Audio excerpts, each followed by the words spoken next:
The doorbell camera captured everything. That's what made it so perfect, so absolutely devastating in its crystal-clear betrayal. I watched the footage for the 15th time, my coffee growing cold as Lena bounced excitedly beside me on Christmas morning. "Daddy, when are we going to Keena's house for the big dinner?" my 6-year-old asked, her eyes bright with anticipation. She'd been talking about Christmas at our house. Well, what used to be our house. For weeks.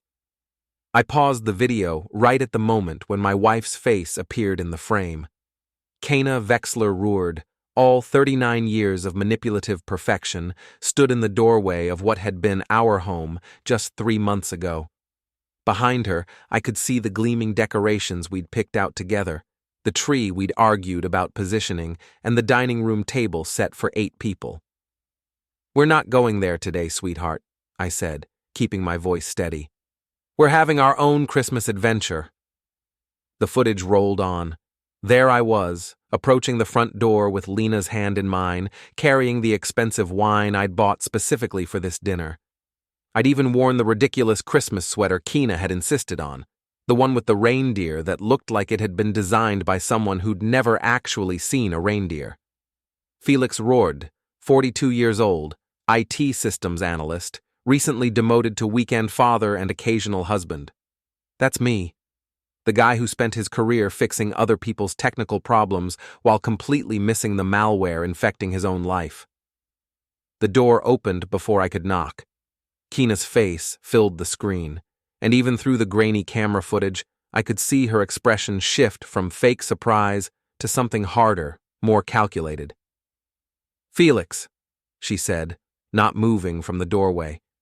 "You can't come in." I watched myself blink in confusion. "What do you mean? It's Christmas dinner. We planned this weeks ago." "Plans change." Behind her, I caught a glimpse of Trent Ardell, her ex-husband, lounging in my favorite chair like he owned the place, which apparently he now did in every way that mattered. Colby, Kena's 14-year-old son, smirked from the kitchen doorway, enjoying the show. "Kena, what's going on? Lena's been looking forward to this all week." That's not my problem anymore. The camera caught it all. The way she blocked the entrance with her body, the casual cruelty in her voice, the expensive jewelry I'd never seen before glittering at her throat. Most importantly, it caught the moment when my 6-year-old daughter tried to push past her stepmother, only to be physically stopped. "You're not invited," Kena said, looking down at Lena with the kind of cold indifference usually reserved for door-to-door salesmen. "Go home." I watched my past self stand there for exactly 17 seconds. I'd counted, processing the magnitude of what was happening. Then I saw something shift in my expression. The confusion cleared, replaced by something sharper, more focused. "Come on, Lena," I heard myself say. "We have better places to be." I'd walked away without another word, leading my daughter back to the car while she asked questions I couldn't answer. No dramatic confrontation, no raised voices, just the quiet dignity of a man who'd finally understood exactly where he stood. But dignity doesn't keep you warm at night, and it sure doesn't help when you're explaining to your 6-year-old why Christmas just got canceled. "Daddy?" Lena tugged at my sleeve, bringing me back to the present. "Are you sad about not going to Kena's house?" I closed the laptop and looked at my daughter. She'd inherited my dark hair and her mother's bright green eyes, my first wife, not Kena. Janet had been gone for 3 years now, taken by a car accident that left me scrambling to figure out single parenthood. Kena had seemed like a lifeline then, a ready-made family that could give Lena the stability she needed. Funny how lifelines can turn into nooses if you're not careful. "No, sweetheart, I'm not sad. I'm actually kind of relieved." And I was. Sitting there in my temporary apartment, the place I'd been calling home since Kena decided she needed space to figure things out, I felt something I hadn't experienced in months. Clarity. My phone buzzed. A text from Kena. "You're being ridiculous. It's just family dinner. You wouldn't understand." I stared at the message for a long moment, then deleted it without responding. The woman who'd shared my bed for 2 years, who'd promised to love and cherish my daughter as her own, had just relegated us to the status of unwanted strangers, and she thought I was being ridiculous. Another buzz. This time it was Jude Brennan, my best friend since college, and the only person who'd consistently warned me about Kina from the beginning. "How'd it go? Please tell me you didn't actually show up." I typed back, "Watched it all on the door camera. You were right about her. Ouch. Want company? I've got Chinese food and terrible Christmas movies. Actually, I have a better idea. How do you feel about helping me plan the perfect Christmas, one that doesn't involve my charming wife? Now you're talking. Give me an hour." I set the phone aside and turned to Lena, who was building an elaborate fort out of couch cushions. The sight made something twist in my chest. Not sadness, but determination. My daughter deserved better than being treated like an inconvenience. We both did. "How would you like to have Christmas at the fanciest hotel in Boston?" I asked. Her eyes went wide. "Can we order room service?" "We can order anything you want. Even chocolate cake for breakfast?" "Especially chocolate cake for breakfast." As Lena cheered and ran to pack her favorite stuffed animals, I opened my laptop again. Not to watch the door camera footage this time, but to make some calls. The catering company I'd hired for Kina's dinner, the florist who'd delivered $200 worth of centerpieces to a woman who'd just locked us out in the cold. Time to redirect some Christmas magic. But first, I had one more call to make. I scrolled through my contacts until I found the number for my lawyer, David Miller. David Miller, who specialized in family law and had been handling my increasingly complicated marriage situation. "David? It's Felix Rourde.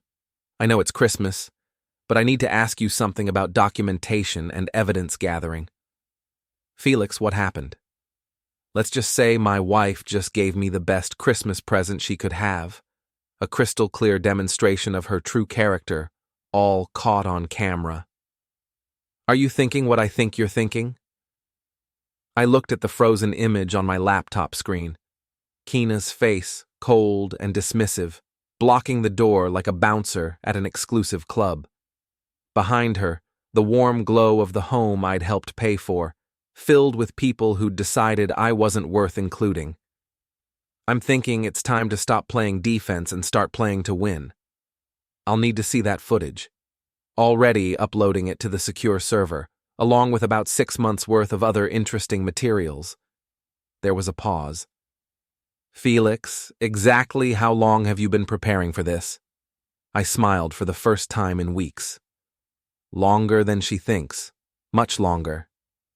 After I hung up, I sat back and watched Lena stuff her backpack with an assortment of toys and books. She was humming to herself, already excited about our impromptu hotel adventure. The resilience of children never ceased to amaze me. My phone buzzed again. Another text from Kina. "When you're done with this tantrum, we need to talk about your behavior. This isn't healthy for Lena." This time, I didn't delete the message. I forwarded it to David Miller with a note. Exhibit A, gaslighting immediately following exclusion from family event. The beautiful thing about being married to someone who thinks you're boring and predictable is that they never see you coming. Kina had always dismissed my work as tedious computer stuff, never bothering to understand that systems analysis is really about finding patterns, identifying vulnerabilities, and developing comprehensive solutions to complex problems. She was about to get a very thorough demonstration of my professional skills. The Ritz-Carlton suite cost more than I usually spent on groceries in 2 months, but watching Lena's face when we walked through the door made every penny worth it. The redirected catering arrived exactly on time. Prime rib, lobster tail, and all the Christmas fixings that were supposed to grace Kina's table. "This is the best Christmas ever," Lena declared, bouncing on the king-sized bed while I arranged the feast on the suite's dining table. I'd documented everything, of course. Photos of the catering receipts with Kina's address crossed out and the hotel address written in, screenshots of the original order confirmation, time-stamped pictures of Lena's joy as she discovered the chocolate fountain I'd added to the menu at the last minute. My phone hadn't stopped buzzing. Keena's texts had evolved from dismissive to concerned to increasingly frantic as the evening wore on. "Felix, please answer me. This is getting out of hand. People are asking where you are. The caterer never showed up. What did you do?" That last one made me chuckle. What did I do? I simply redirected services I'd already paid for to a location where they'd be appreciated. Nothing illegal, nothing unethical, just good resource management. Jude arrived as promised, carrying bags of Chinese takeout despite the elaborate spread already laid out. He took one look around the suite and whistled low. "Okay, I'm impressed. This is either the healthiest response to marital betrayal I've ever seen, or you've completely lost your mind." "Why can't it be both?" I asked, pouring 3 glasses of sparkling cider, the good stuff, not the cheap bottles Keena usually bought. "Uncle Jude!" Lena launched herself at him, and he caught her in a bear hug. Jude had been part of our lives since before Lena was born, the kind of friend who shows up without being asked and never judges your decisions, even when they're spectacularly stupid, like marrying Keena Vexler. "So," he said once Lena was distracted by the chocolate fountain, "want to tell me what really happened today?" I showed him the door camera footage. Jude watched in silence, his expression growing darker with each passing second. As a former Boston police officer turned private security consultant, he had a professional appreciation for evidence and a personal hatred of people who mistreated children. "That's stone cold," he said when the video ended. "And you got all of this in high definition?" Keena insisted on the premium security system, said it would help with insurance rates. I couldn't keep the irony out of my voice. She was very concerned about protecting our assets. Our assets that she's now sharing with her ex-husband? Among others. I pulled up another folder on my laptop. Meet Vinny Prall, though he goes by Vinny. Motivational speaker, life coach, and according to his LinkedIn profile, entrepreneur and thought leader. The photos I'd taken over the past month told a different story. Vinny getting out of Keena's car at a downtown hotel. Vinny and Keena having intimate dinners at restaurants I couldn't afford. Vinny's hands on my wife in ways that had nothing to do with motivation or leadership. "How long?" Jude asked. "I started suspecting in October, confirmed it 3 weeks ago." I scrolled through more images. He's not as successful as he pretends to be.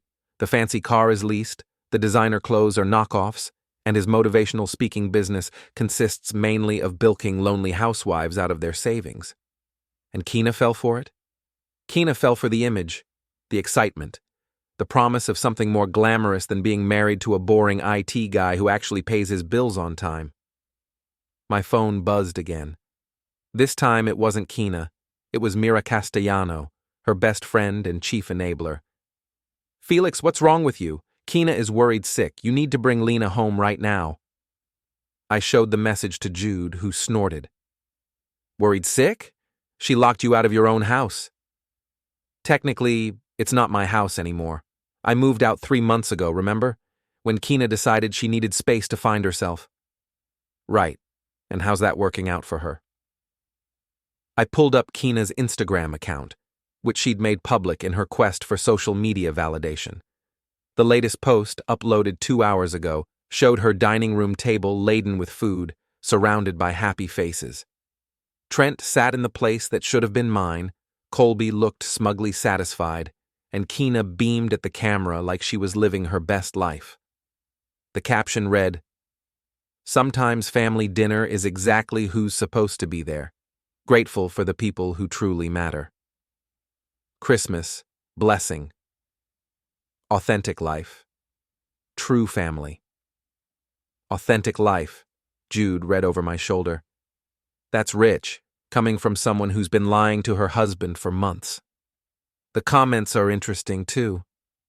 I scrolled down to show him the responses from friends and family, most of whom had no idea what was really happening. Lots of heart emojis and beautiful family comments, but also a few pointed questions about where Lena and I were. Lena had responded to those with vague references to complicated situations and doing what's best for everyone involved. She's already controlling the narrative, I observed, making herself the victim before anyone can ask difficult questions. So what's the plan? I closed the laptop and looked at Lena, who was now teaching her stuffed elephant how to use chopsticks. She was happy, secure, completely unaware that her world had just shifted on its axis. Again. The plan is to be the father she deserves and the man I should have been all along.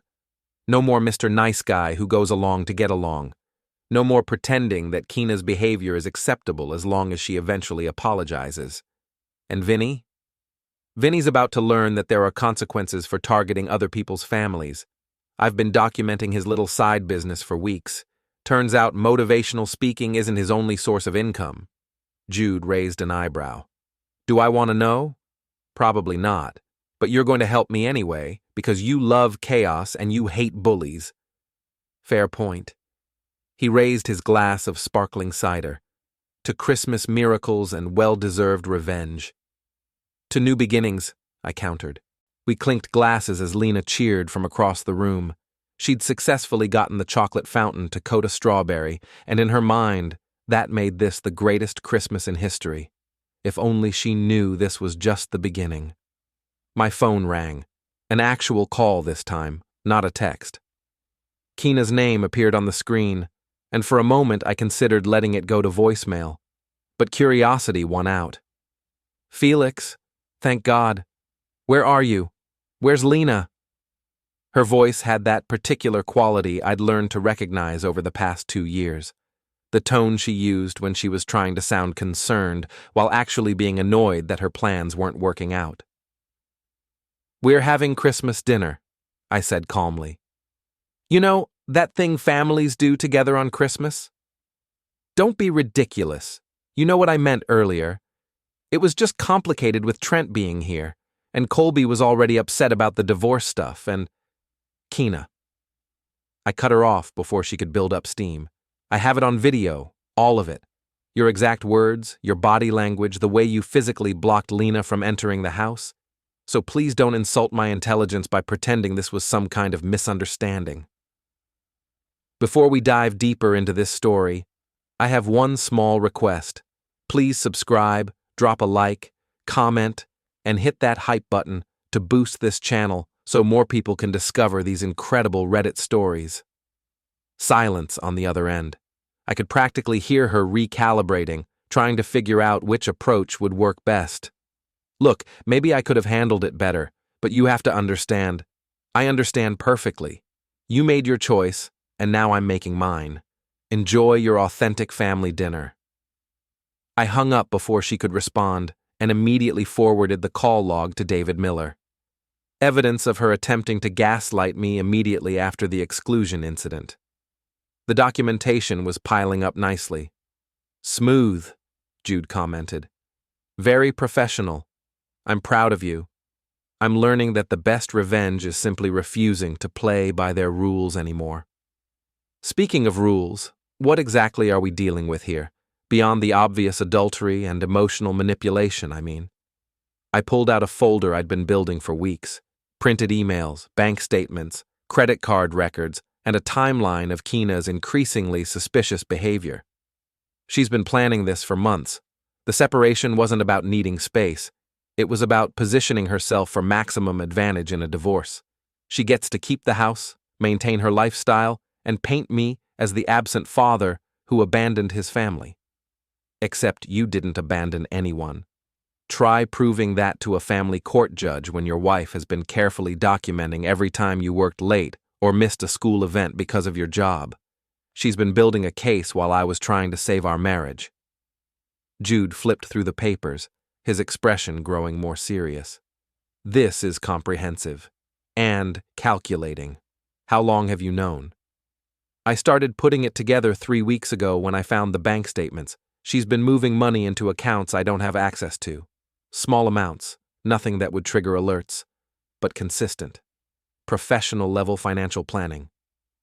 Someone's been giving her advice. Trent. He went through a messy divorce 5 years ago and learned all the tricks. Now he's sharing his expertise with his ex-wife so she can use it against her current husband. That's cold, even for them. My phone buzzed with another text, this one from a number I didn't recognize. Your wife is worried about you. Maybe it's time to stop acting like a child and go home. T. Trent. Texting me from my own house, using my own Wi-Fi, sitting in my favorite chair. I showed the message to Jude, who laughed out loud. Oh, this is perfect. He just put himself in the middle of it. Now you have evidence of him inserting himself into your marriage, and proof that he has access to Keena's phone, which means he's been part of this from the beginning. I forwarded Trent's message to David Miller with a note. Third-party interference in marriage. Possible alienation of affection case? Within minutes, David responded, very interesting. Keep documenting everything. This is better than I hoped. Better than he hoped. I liked the sound of that.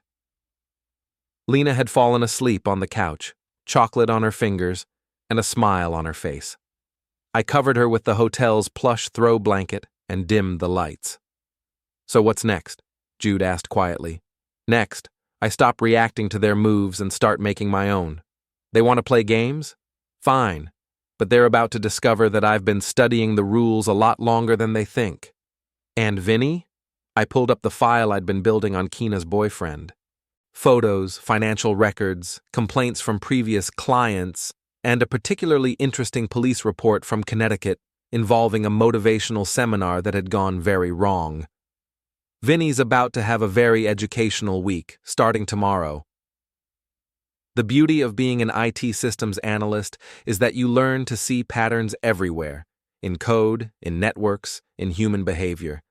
What looks like random chaos to most people reveals itself as predictable algorithms once you know what to look for. Keena's algorithm was surprisingly simple.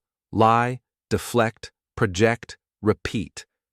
I'd been tracking her patterns for 3 weeks now, ever since I'd accidentally discovered the secret bank account. It started innocently enough. I was trying to reconcile our joint checking account when I noticed a series of small transfers that didn't match any of our usual expenses. $50 here, $100 there, always to something called KV Enterprises. KV. Kana Vexler. My wife had been systematically moving our money into a business account I'd never heard of. Now, sitting in my temporary apartment on the morning after Christmas, I spread out 6 months' worth of evidence across my dining table like a detective working a cold case. Bank statements, credit card records, phone bills, and a timeline that painted a picture so clear it was almost artistic in its betrayal. October 15th, I said aloud to the empty room, a habit I developed during long nights of coding. First dinner with Vinny Prall, charged to our joint credit card as client meeting for event planning business. Keena had been talking about starting her own event planning company for years, but it had always been someday talk, the kind of vague future plans people make when they're bored with their current life. Apparently, someday had arrived right around the time she met Vincent Prall. My phone rang. Jude, calling from his car. I'm outside your building. You ready for some field work? More than ready. Did you bring the equipment? Camera with telephoto lens, digital recorder, GPS tracker, and enough coffee to keep us alert for 12 hours. Plus donuts, because I'm not a monster. I grabbed my jacket and the file folder marked Vincent Prall, Background Research. 3 weeks of digging had revealed a man whose entire life was a carefully constructed illusion. The motivational speaking business was real enough, but his client list consisted mainly of middle-aged women going through divorces or midlife crises. Women with access to joint bank accounts and a desperate need to believe that someone understood their pain. Women exactly like my wife. Jude's car was a nondescript gray sedan, the kind of vehicle that became invisible in traffic. He'd kept it from his police days, along with the surveillance skills that had made him one of Boston's most effective detectives before he'd burned out on the bureaucracy and gone private. "So, where are we starting?" he asked, as I climbed into the passenger seat. "Vinny's apartment. According to his lease application, he lives in a luxury complex in Cambridge, but according to his tax returns, he can't afford luxury anything." "Fake it till you make it?" "More like fake it till someone else pays for it. I want to see who's been covering his expenses." The drive to Cambridge gave me time to brief Jude on everything I'd discovered. Vinny's business model was brilliantly simple. Target women who were emotionally vulnerable, offer them hope and validation, then gradually separate them from their money. He called it life coaching, but the pattern was always the same. First, he'd identify potential clients through social media or divorce support groups, women posting about their struggles, their desire for change, their frustration with husbands who didn't appreciate them. Then, he'd reach out with carefully crafted messages of support and understanding. "Let me guess," Jude said as we pulled into the parking garage of Vinny's building. "He positions himself as the man who really gets them, unlike their boring husbands who don't understand their dreams." Exactly. And once he's established that emotional connection, he starts offering private coaching sessions, expensive ones, paid for with money their husbands think is going toward legitimate business expenses.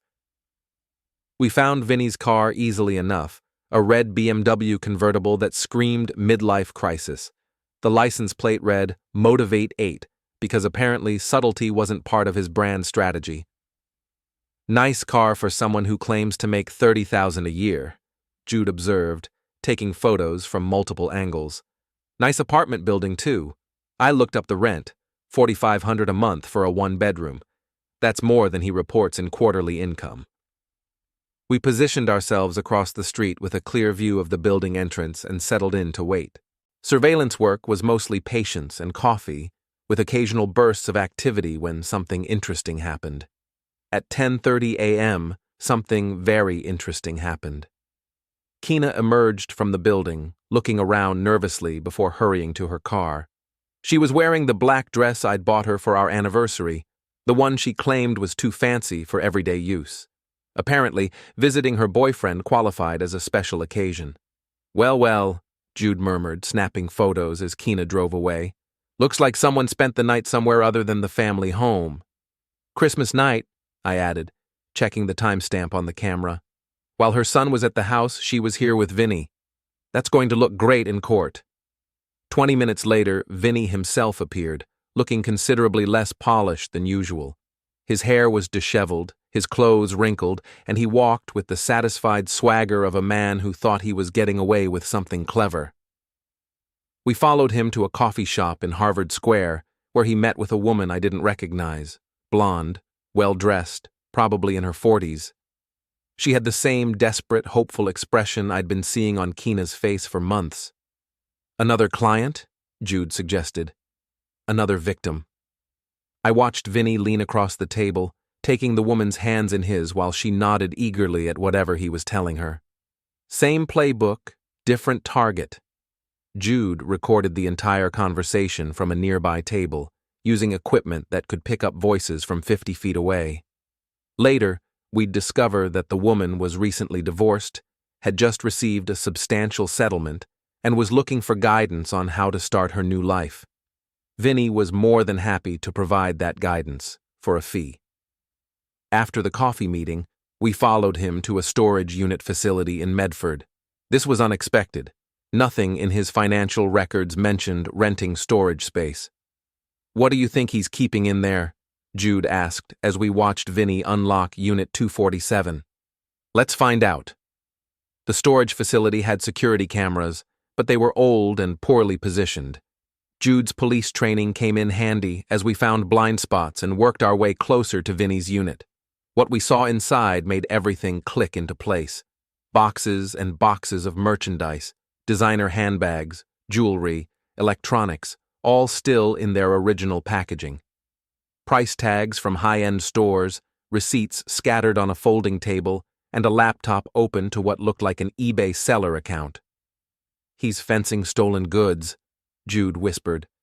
"Not stolen. Purchased with other people's money, then resold for cash." I took photos of everything I could see. It's a money laundering operation disguised as retail arbitrage. Vinny spent an hour cataloging inventory and updating his online listings. We documented everything, building a comprehensive record of his side business. When he finally locked up and left, we had enough evidence to destroy his motivational speaking career and probably put him in prison. But I had something better in mind. "So what's the plan?" Jude asked as we drove back to my apartment. "The plan is to let him think he's winning while we build an airtight case. Kina wants to play the victim? Fine. But when this all comes out, she's going to be the victim of her own terrible judgment, not my alleged neglect." My phone had been buzzing all day with messages from Kina, each one more frantic than the last. She'd apparently spent Christmas night with Vinny, then returned home to find Colby asking uncomfortable questions about where she'd been and why Felix and Lena hadn't come to dinner. "People are starting to talk," read her latest text. "Mrs. Henderson asked why you and Lena weren't at dinner. What am I supposed to tell people?" I showed the message to Jude, who laughed. "Tell them the truth? That she locked her stepdaughter out of the house on Christmas? She'd rather blame me for embarrassing her than take responsibility for her actions. Classic narcissist behavior. Everything is always someone else's fault." We spent the rest of the afternoon organizing evidence and planning our next moves. I had photos of Kina leaving Vinny's apartment, recordings of his meetings with potential victims, documentation of his money laundering operation, and a paper trail showing how my wife had been funding her boyfriend's lifestyle with our joint assets. But the most damaging evidence was still the door camera footage from Christmas. Everything else was circumstantial or could be explained away, but that video showed exactly who Kina really was when she thought no one important was watching. "You know what the beautiful part is?" I said as we reviewed the timeline one more time. "She thinks I'm just some boring computer guy who's too passive to fight back. She has no idea what's coming." "And Vinny?" "Vinny's about to learn that targeting other people's families comes with consequences. I've been documenting his pattern of exploitation for weeks. 3 different women, all recently divorced, all convinced to invest their settlements in his business opportunities." "How much money are we talking about?" "Conservative estimate? About $200,000 over the past 6 months. Money that should have gone to supporting his victims' children or securing their futures." Jude whistled low. "That's not just fraud, that's life-destroying fraud. Which is why he's going to be very motivated to cooperate when I explain his options." As the sun set over Boston, I felt something I hadn't experienced in months: control. For too long, I'd been reacting to Kina's moves, trying to save a marriage that was already over, attempting to be the perfect husband to a woman who saw me as nothing more than a financial resource. No more. My phone rang. David Miller, my lawyer. "Felix, I've reviewed all the materials you sent over. This is even better than I hoped." "Define better." "I mean, we have grounds for fault-based divorce, alienation of affection, fraudulent transfer of assets, and possibly criminal charges against your wife's boyfriend. When this is over, you're going to have full custody of Lena, and she's going to be paying you support." "And the house? The house she kicked you out of while conducting an affair? The house you've been paying the mortgage on while she's been using it as her personal love nest?" "Yeah, you're getting the house." I looked around my temporary apartment, the place I'd been calling home while Kina figured things out with the help of her ex-husband and her new boyfriend. Soon, she'd be the one looking for temporary housing. "David, I need you to prepare something for me. A comprehensive settlement offer that gives me everything I want while making it look like I'm being generous." "I like the way you think. What's the timeline?" "New Year's Eve. I want to start the new year with a clean slate and a clear conscience." "Consider it done." After I hung up, Jude raised his coffee cup in a mock toast. "To the boring computer guy, who's about to remind everyone why you don't mess with systems analysts? To pattern recognition, I corrected, and the beautiful predictability of human nature. Outside my window, Boston glittered in the winter darkness. Somewhere out there, Kina was probably texting Vinny about her difficult husband and his unreasonable reaction to being excluded from Christmas dinner. Somewhere else, Vinny was probably planning his next move against the boring IT guy who couldn't possibly pose a threat to his operation. They were both about to learn that the most dangerous person in any room is the one everyone underestimates. New Year's Eve arrived with the kind of bitter cold that makes Boston feel like the edge of the world. I spent the morning in my apartment, surrounded by evidence folders and legal documents, preparing for the most important presentation of my life. At 2 p.m., I drove to the house that used to be our home. Kina's car was in the driveway, along with Trent's silver Mercedes and Vinny's ridiculous red BMW. Perfect. I'd been hoping to catch them all together. The doorbell camera that had captured my humiliation on Christmas would now record my resurrection. I rang the bell and waited, holding a manila envelope that contained enough legal firepower to reshape all of their lives. Through the window, I could see movement inside. Hurried whispers, someone peering through the curtains, the kind of nervous energy that suggested they knew this moment was coming. Kina opened the door, but only partway, keeping the chain lock engaged. Old habits. "Felix, what are you doing here?" "I'm here to deliver some paperwork and collect my daughter's things. Unless you're planning to lock her out too?" Behind Kina, I could see Trent and Vinny lurking in the hallway, trying to look casual while obviously listening to every word.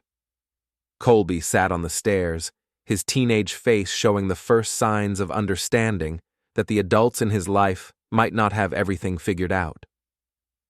"Lena's things are fine where they are," Kina said, but her voice lacked its usual confidence. A week of unanswered questions from friends and family had apparently taken its toll. "Actually, they're not." I held up the envelope. "This is a court order granting me temporary full custody of Lena, effective immediately. It also requires you to allow me access to collect her belongings." Kina's face went pale. "That's impossible. You can't just—" "I can, when there's evidence of parental alienation and child endangerment." I pulled out my phone and showed her the Christmas door camera footage. Funny thing about security systems, they're really good at documenting behavior. "You recorded me?" "The system you insisted we install recorded you. I just happened to review the footage when I was trying to understand why my 6-year-old daughter spent Christmas asking what she'd done wrong." Trent appeared beside Kina, puffing up like a rooster defending his territory. "You can't come in here making demands. This is harassment." I smiled at him, the kind of smile I'd learned from watching Kina manipulate people for 2 years. "Actually, Trent, I'm curious about your legal standing here. Are you a resident of this property? Because if you're not, then you're trespassing, and if you are, then you're living with a married woman, which makes you a party to adultery." His face flushed red. "You can't prove anything." "I don't have to prove anything. I just have to document it." I held up my phone, which had been recording since I'd gotten out of the car. "But please keep talking. My lawyer loves it when people make threats on camera." Vinny finally stepped forward, all motivational speaker charm and practiced confidence. "Felix, right? I'm Vinny Prall. Maybe we can work this out like adults." "Oh, we're definitely going to work this out." I pulled a second envelope from my jacket. "This is for you, Vinny. Consider it a consultation on your business practices." He took the envelope with a confused smile, probably expecting some kind of legal threat or cease and desist letter. Instead, it contained printouts of his eBay seller account, photos of his storage unit operation, and financial records showing the flow of money from his clients to his merchandise purchases. His smile faded as he flipped through the pages. "What is this?" "It's a comprehensive analysis of your money laundering operation, disguised as motivational speaking. Very creative, by the way." I especially liked how you convinced recently divorced women to invest their settlements in business opportunities that turned out to be funding your lifestyle. Kina snatched the papers from Vinny's hands, her eyes widening as she realized what she was looking at. Vincent, what is this? It's nothing. He's making it up. The storage unit in Medford isn't made up, I said helpfully. Neither are the 3 women who filed complaints with the Better Business Bureau about your coaching services, or the police report from Connecticut about the seminar that turned into a pyramid scheme. Vinny's motivational speaker facade cracked completely. You've been following me? I've been documenting you. There's a difference. I turned back to Kina. Did you know your boyfriend has been running a sophisticated fraud operation? Or did you think all those expensive dinners were coming out of his legitimate income? I don't have to listen to this, Kina said, but she was still staring at the papers in her hands. Actually, you do, because according to these bank records, you've been helping fund his operation with money from our joint accounts. That makes you an accessory to fraud. The color drained from her face completely now. Behind her, Colby had moved closer to the conversation, his teenage brain processing the implications faster than the adults around him. Mom, he said quietly. What's he talking about? It's nothing, honey. Felix is just being dramatic. Is it true about Christmas? Colby asked, looking directly at me. Did you really lock him and Lena out of the house? Kina's mouth opened and closed like a fish gasping for air. She'd been controlling the narrative for a week, painting me as the unreasonable husband who'd overreacted to a simple misunderstanding. But now her own son was asking direct questions, and the truth was harder to spin. It was complicated, she finally managed. It was recorded, I corrected, showing Colby the door camera footage on my phone. Your mom made a choice on Christmas, and now I'm making mine. Colby watched the video in silence, his expression growing more serious with each passing second. When it ended, he looked at his mother with something that might have been disappointment. That was mean, Mom. Lena was excited about Christmas. Colby, you don't understand. I understand fine. He turned to me. Is Lena okay? She's great. We had Christmas dinner at the Ritz-Carlton. Chocolate fountain, room service, the works.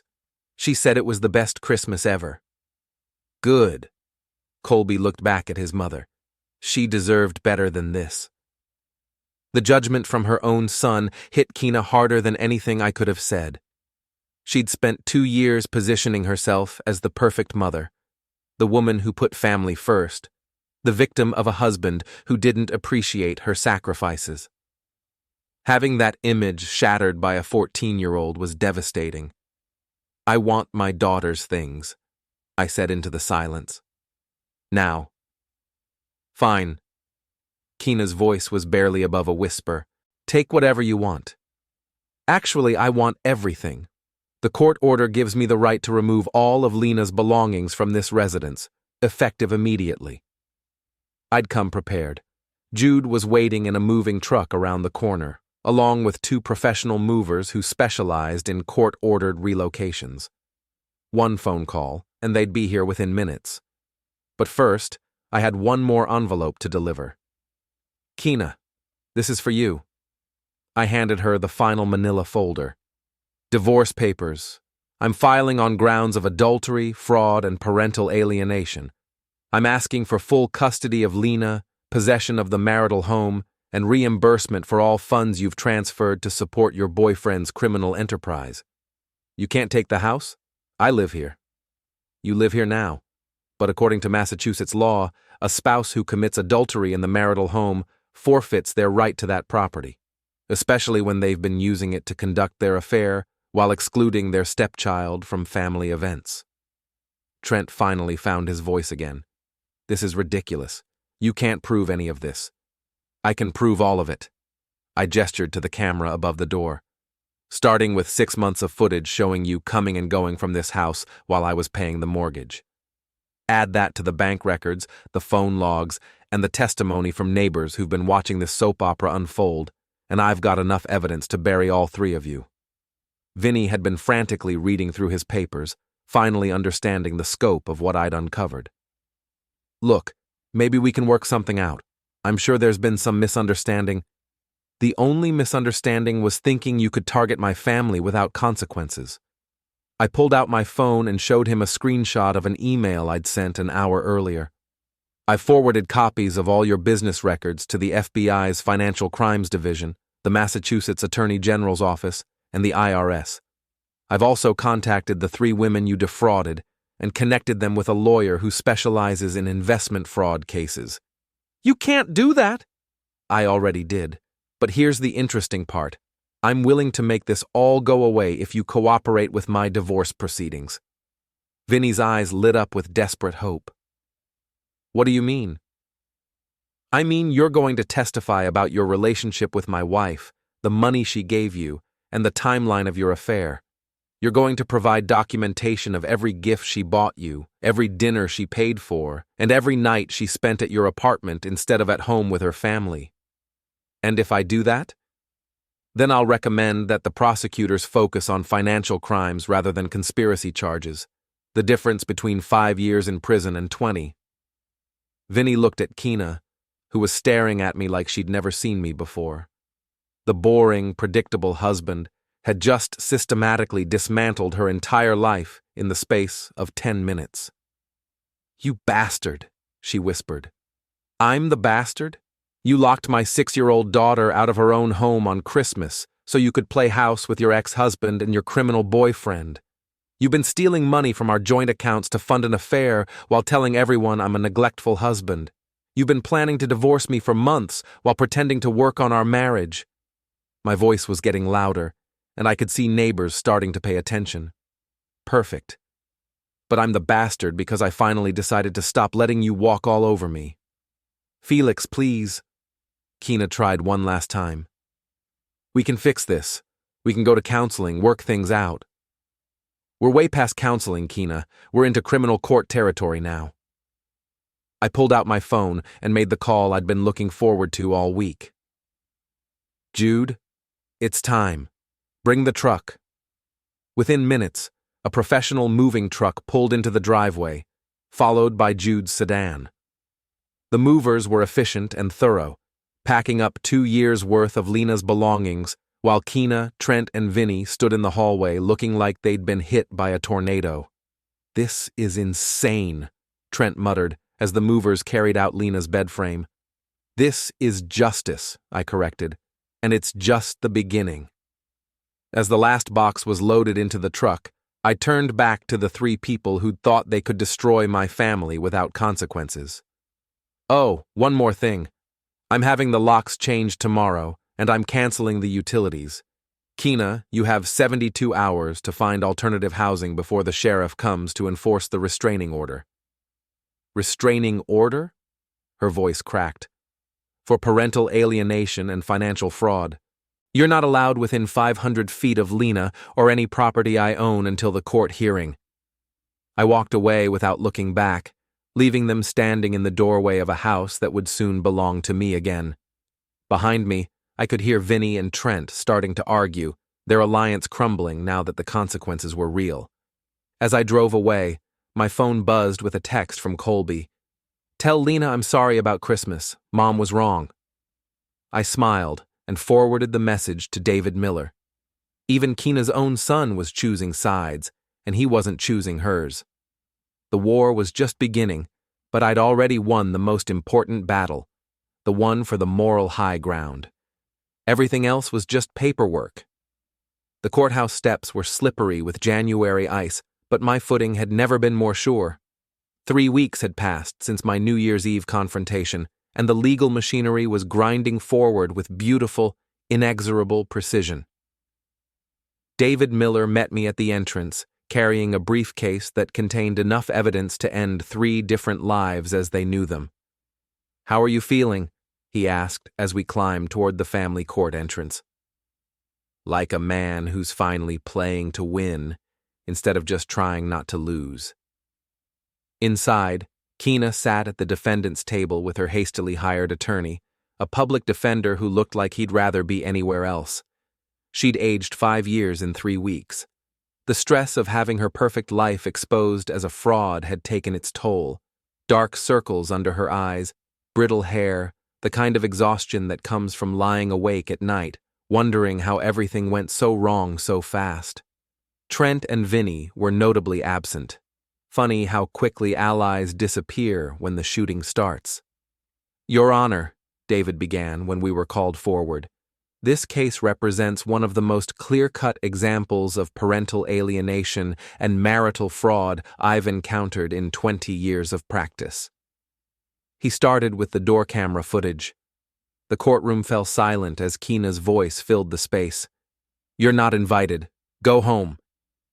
The judge watched my 6-year-old daughter try to push past her stepmother, only to be physically blocked from entering her own home. "This occurred on Christmas Day," David continued, "after Mr. Rourde had paid for catering, decorations, and gifts for what was supposed to be a family celebration. Instead, Mrs. Rourde chose to exclude her husband and stepdaughter so she could entertain her ex-husband and her boyfriend." Keena's lawyer tried to object, but the evidence was overwhelming. Bank records showing transfers to Vinny's accounts, credit card statements documenting expensive dinners and hotel rooms, phone logs proving months of secret communication. But the most damaging evidence was Keena herself. "Mrs. Rourde," the judge said during her testimony, "can you explain why you felt it was appropriate to exclude a 6-year-old child from Christmas dinner?" "It was complicated, Your Honor. There were family dynamics." "What family dynamics? This is your stepdaughter, a child you've helped raise for 2 years." "Well, Felix had been working a lot, and Colby was upset about the divorce situation with his father." "Mrs. Rourde, I've reviewed the evidence. Your son's father was present at this dinner, along with a man identified as Vinny Prall, with whom you've been conducting an extramarital affair. Is that correct?" Keena's face crumpled. "Your Honor, I can explain." "Please do." But she couldn't. "How do you explain choosing your boyfriend over your stepdaughter? How do you justify excluding a child from Christmas so you can play happy family with your ex-husband and your current affair partner?" The judge's decision was swift and comprehensive. Full custody of Lena to me, with supervised visitation for Keena. Possession of the marital home. Reimbursement for all funds transferred to support Vinny Prall's criminal activities. "Furthermore," the judge continued, "I'm ordering Mrs. Rourde to undergo psychological evaluation before any unsupervised contact with the minor child will be permitted. The deliberate exclusion of a 6-year-old from family events demonstrates a concerning lack of judgment regarding child welfare." As we left the courthouse, Keena's lawyer caught up with us in the parking lot. "Mr. Rourde, my client would like to discuss a settlement." "No settlement," I said without slowing down. "She made her choice on Christmas Day. Now she gets to live with the consequences. She's willing to give up all claims to the house and accept minimal visitation." "She already lost all claims to the house. The court just confirmed it." David put a hand on my shoulder. "Felix, maybe we should hear what they're offering." I stopped walking and looked back at the courthouse, where Keena was sitting on the steps crying into her phone, probably calling Vinny or Trent, looking for someone to blame for the disaster her life had become. "No," I said finally, "some things can't be negotiated away. She traumatized my daughter on Christmas. She stole money from our joint accounts to fund an affair. She tried to paint me as a neglectful father, while she was the one abandoning her family for her boyfriend. So what do you want?" "I want her to understand that actions have consequences. I want Lena to grow up knowing that her father fought for her when it mattered. And I want every other Vinny Prall out there to know that targeting other people's families comes with a price." That afternoon, I picked up Lena from school, something I'd been doing every day since getting temporary custody. She ran to the car with her backpack bouncing, her face bright with the kind of uncomplicated joy that makes everything else worthwhile. "Daddy, guess what happened in art class?" "What happened, sweetheart?" We made family trees, and I drew you and me and Uncle Jude and even Colby because he's been texting me nice things. That sounds like a beautiful family tree. Mrs. Patterson asked about Keena, and I said she wasn't part of our family anymore because she was mean on Christmas. Is that okay? I looked at my daughter in the rearview mirror, this amazing little person who'd been through more upheaval in her 6 years than most adults experience in a lifetime. First losing her mother, then gaining a stepmother, then losing that stepmother to her own selfishness and cruelty. It's okay to feel however you feel about Keena, I said carefully. She made some bad choices that hurt both of us. But you don't have to worry about any of that anymore. It's just you and me now, and we're going to be fine. Better than fine, Lena said confidently. We're going to be great. That evening, after Lena was asleep, I sat in what used to be Keena's home office, going through the last of her belongings. Most of it was worthless.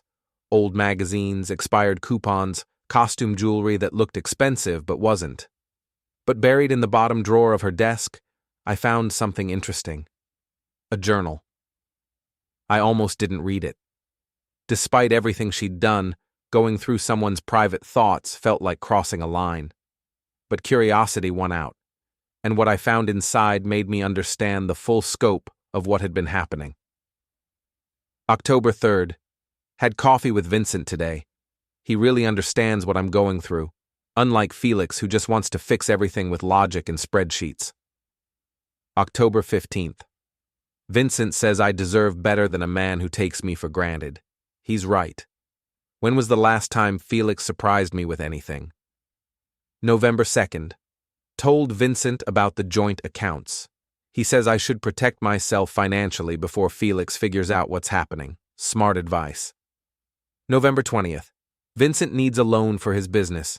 It's not really a loan since we're partners now, in every way that matters. December 10th. Trent thinks I should file for divorce after the holidays. Get through Christmas first, then make a clean break. Vincent agrees. December 23rd. Decided not to invite Felix and Lena to Christmas dinner. Colby needs time with his real father, and I need time with Vincent without Felix judging everything. It's just one Christmas. They'll get over it. Just one Christmas. She'd destroyed our family over just one Christmas, and she'd convinced herself it was no big deal. I closed the journal and added it to the evidence file. Even in her private thoughts, Keena had never taken responsibility for her actions. Everything was someone else's fault. Mine for being boring, Lena's for existing, Colby's for needing attention. She was always the victim, even when she was the one causing the damage. My phone buzzed with a text from an unknown number. This isn't over. You destroyed my life for nothing.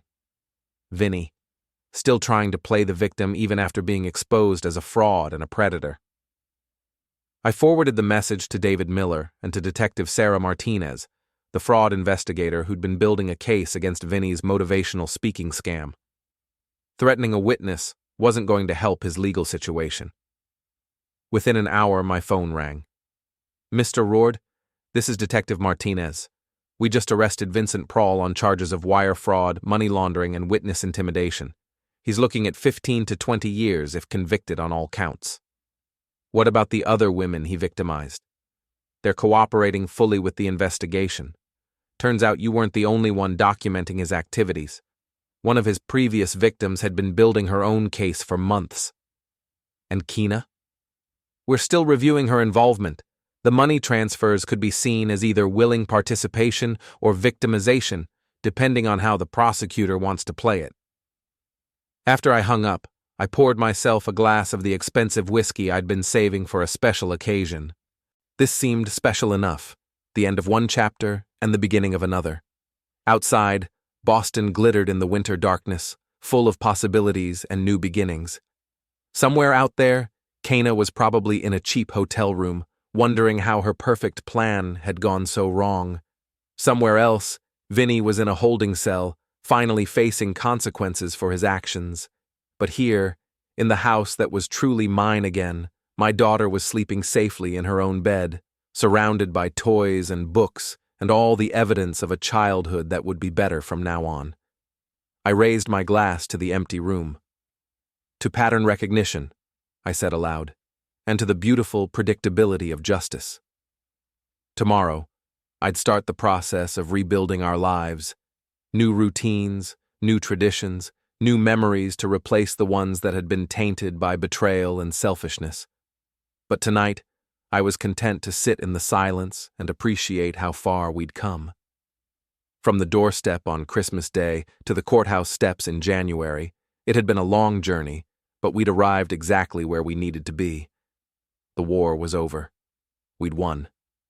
The call came at 2:47 a.m. on a Tuesday in February, jarring me from the first decent sleep I'd had in months. Felix. Keena's voice was different, desperate, ragged, nothing like the controlled manipulation I'd grown accustomed to. I have Lena. I was instantly awake, my mind shifting into crisis mode with the kind of clarity that only comes when everything you care about is at stake. What do you mean you have Lena? I picked her up from school. We're going away for a while, just the two of us, mother and daughter time. Keena, you're violating a court order. You're only allowed supervised visitation. I don't care about court orders. Her voice cracked with hysteria. She's my daughter, too. I raised her for 2 years while you were working all the time, and now you've turned everyone against me. Even Colby won't talk to me. I was already moving, pulling on clothes with one hand while keeping the phone pressed to my ear with the other. Where are you? Somewhere safe. Somewhere we can be a real family without lawyers and judges and your constant need to control everything. Keena, listen to me. Lena needs her medication. I have her medication. I'm not stupid, Felix. I know how to take care of her. But she didn't sound like she knew how to take care of anyone, least of all herself. There was something unhinged in her voice, the kind of desperate edge that comes when someone's entire world has collapsed and they're making increasingly irrational decisions to try to regain control. I was in my car now, driving toward where? I had no idea where they were. Keena, please, let me come get her. We can talk about this. No more talking. I'm done being the villain in your story. I made one mistake. You made dozens of mistakes. You had an affair, you stole money, you excluded Lena from Christmas. It was one Christmas, one stupid Christmas, and you've used it to destroy my entire life. I could hear Lena crying in the background, and something cold and dangerous settled in my chest. My 6-year-old daughter was terrified, trapped with a woman who was clearly having some kind of breakdown, and there was nothing I could do about it from 30 miles away. Keena, you're scaring her.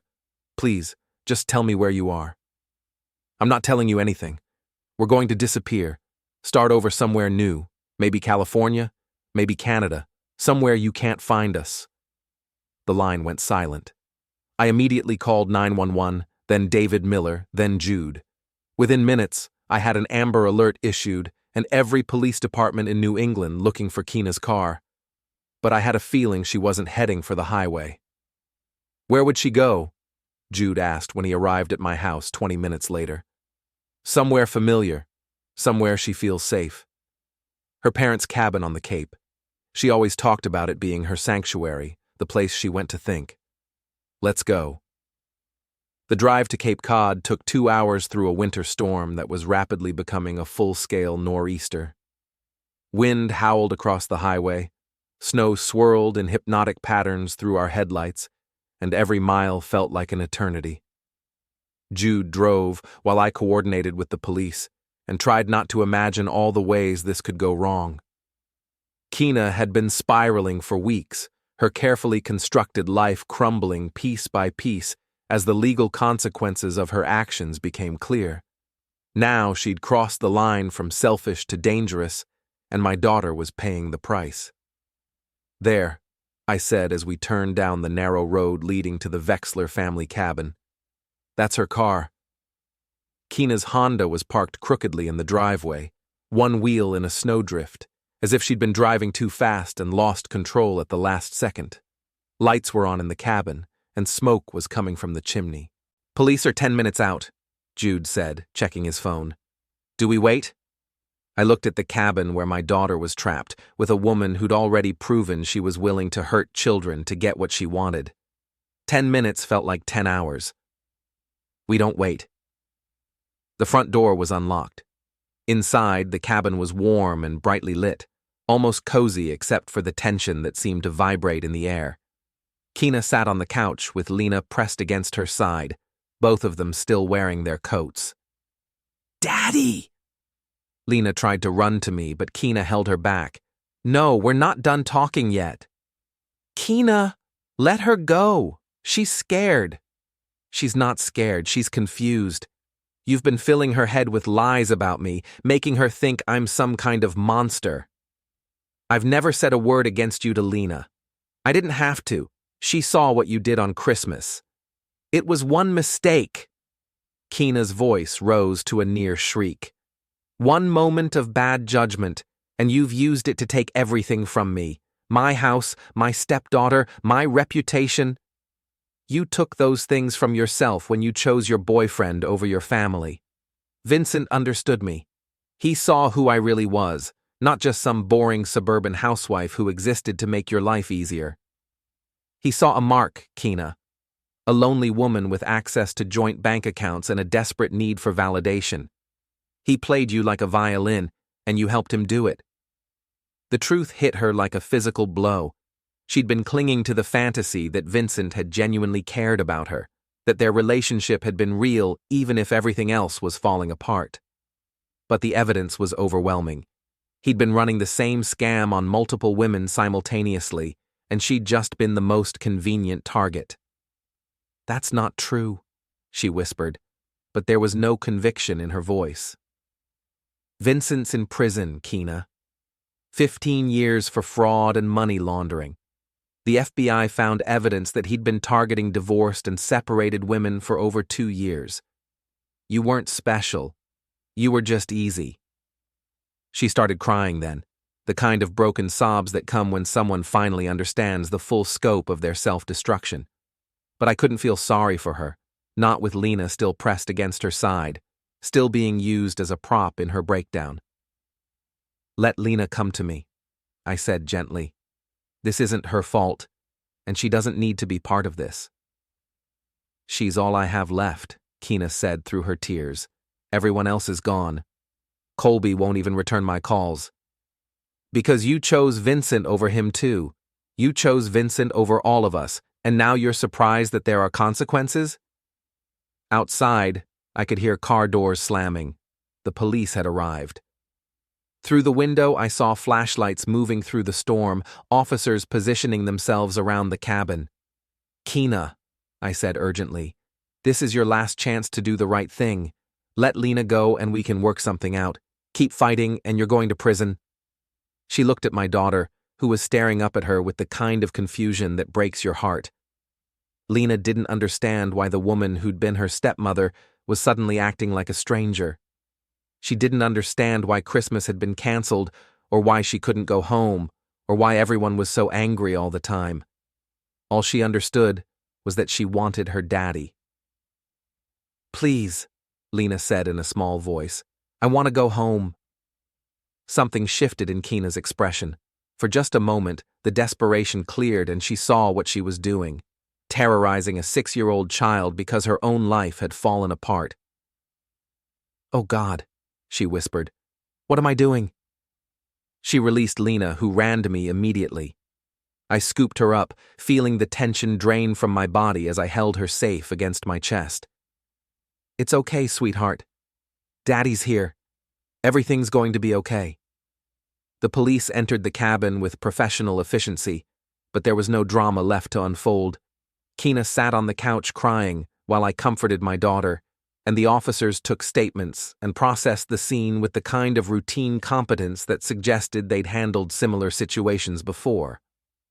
"Mrs. Rourde," the lead officer said, "you're under arrest for violation of a court order, custodial interference, and child endangerment." As they led her away in handcuffs, Kina looked back at me one last time. "I'm sorry," she said, and for the first time in months, I believed she meant it. But sorry doesn't undo trauma. Sorry doesn't give back the sense of security that a child loses when the adults in her life prove they can't be trusted. Sorry is just a word people use when they finally understand the cost of their choices. The drive home was quiet. Lena fell asleep in her car seat, exhausted by the emotional roller coaster of the past few hours. Jude drove while I sat in the back with my daughter, watching her peaceful face and trying to process everything that had happened. "She's going to be okay," Jude said softly. "Kids are resilient." "I know, but she shouldn't have had to be." "No, she shouldn't have. But you protected her when it mattered.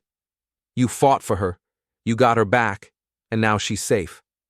That's what she'll remember when she's older, not the scary parts, but the fact that her father never gave up on her."